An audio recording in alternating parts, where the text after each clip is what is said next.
26 years old. I am Polish originally, but if you ask me, my home is Cavan, Valley Joseph to be more specific. I moved here with my whole family when I was 12 years old. So I started in secondary school as a first year student with no English. So actually when I started, you know, the way education in Poland works, and I think like in many other countries as well, is that you're always taught English language, but when it comes to actually speaking it, you have huge difficulties because it's always like written language and all the rules, but you never know how to actually use it while speaking. So I knew a lot of rules, I knew basics like colors, numbers, alphabet, whatever. I knew a lot of like, you know, present times and past times and all of this, but I never even knew how to like use it in everyday language. So that was really tough. So then as I, you know, started getting my friends and started speaking a little bit more to my teachers, with time, obviously, all of those different pieces came together. But when I actually came here, I didn't really speak any English. So when I started school here, I really tried to make an effort not to bond with Polish people or people who speak obviously the same language as me.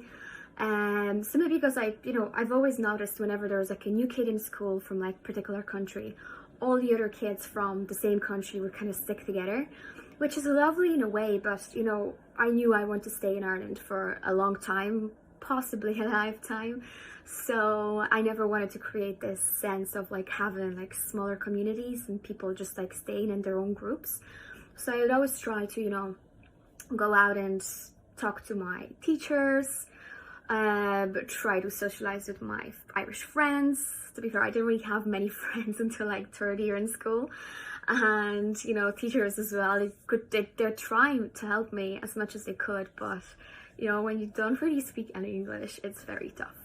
So at the start, obviously, like it's very tough because, you know, I have my feelings, I am my own person, but it's impossible to express yourself when you don't speak the language that you are trying to express yourself in. So I would say it honestly took me about 4 years before people were actually like, oh, Maja's not boring, Maja's actually a cool person. So, you know, the first 2 years I would stand beside a radiator at lunchtime and just wait for the break to pass because it was just the longest hour of my life. You know, I would sometimes hide in the toilet and eat my lunch because I had no friends and nobody to talk to. So it obviously took a long time to, you know, learn it a little bit more or being able to communicate with people. So it was a bit tough, but I knew, you know, even when I was at my loneliest times, I knew that this is where I want to be. I knew, you know, this loneliness and this whole I can't speak English kind of situation is not forever. So I just really made an effort, you know, to go home, do my homework on my own as much as I could and try to watch movies in English and just to learn as much as I could. So I think important thing to note is that it wasn't really teachers that helped me at the start. Well, of course they did. They were like super helpful. They were, you know, trying to help me learn at my own pace. Obviously I was given a few breaks, you know, from like huge tests and essays for the first few months. But I think the most important way to learn, especially at the start, is from your friends and your peers, because that's how you communicate the most and that's where you really want to make an effort. It's not because somebody's asking you to study something, it's because you just want somebody to talk to. So my foreign friends who also didn't speak English at the time, I think they helped me the most because they are the ones that helped me to learn the basics, which then can obviously be improved and learned in the correct way. But once you have those basics, how to put those different words that you didn't know before together, I think that's, you know, that was a huge kind of step forward in me trying to learn a new language. And then of course, you know, the teachers helped as well. And you know, the more I was trying to learn from my Irish friends, you know, the language by speaking to them as well, it all kind of added together over months and over years. So I'd say it took me like solid 2 years before I could hold like a normal conversation, but it was worth it at the end. I did actually end up studying English and drama in college, University College Dublin.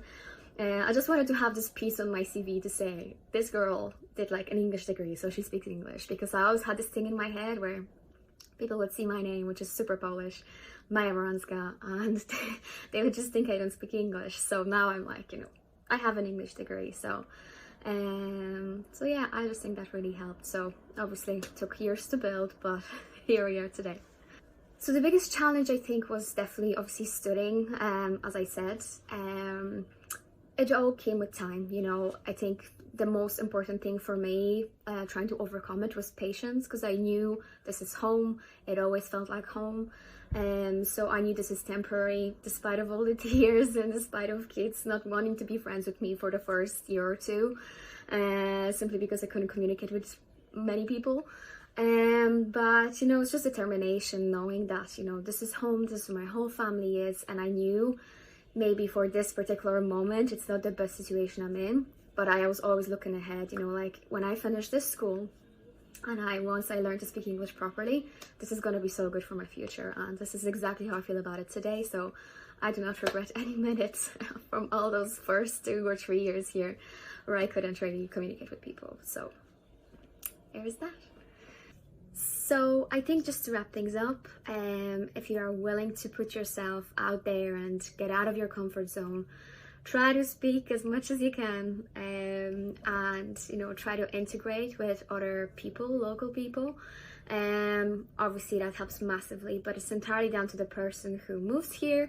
If they are willing to learn, they will learn. If they don't have the will to stay, if they don't have the will to, you know, integrate with other people, then that's obviously harder. But it's just down to the individual. No matter how much help they're going to get, if they are not passionate about trying to fit in, then that's going to be much, much harder.